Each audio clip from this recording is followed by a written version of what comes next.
أعوذ بالله من الشيطان الرجيم. بسم الله الرحمن الرحيم. الحمد لله رب العالمين الرحمن الرحيم مالك يوم الدين. إياك نعبد وإياك نستعين. اهدنا الصراط المستقيم صراط الذين أنعمت عليهم غير المغضوب عليهم ولا الضالين.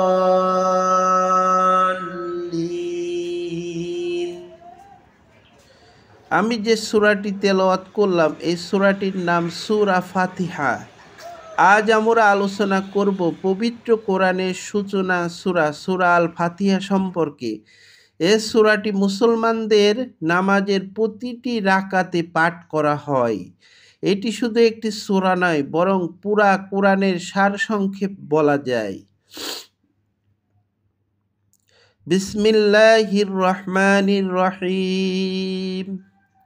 আল্লাহর নামে শুরু করছি, যিনি পরম দয়ালু, অতি দয়াময়। আল্লাহর প্রতিটি কাজ দয়া ও রহমতের মাধ্যমে সম্পন্ন হয়। আমাদের প্রতিটি কাজও তার নামে শুরু করা উচিত, যাতে বরকত থাকে। আলহামদুলিল্লাহি রব্বিল আলামিন। সমস্ত প্রশংসা আল্লাহর, যিনি সমগ্র বিশ্বের পালনকর্তা। সমস্ত সৃষ্টি, জীবজগৎ, মানুষের জীবনের প্রতিটি উপাদান সবকিছু আল্লাহর নিয়ন্ত্রণে। তিনি একমাত্র প্রশংসার যোগ্য। আর রহমানির রহিম, যিনি পরম দয়ালু, অতি দয়াময়।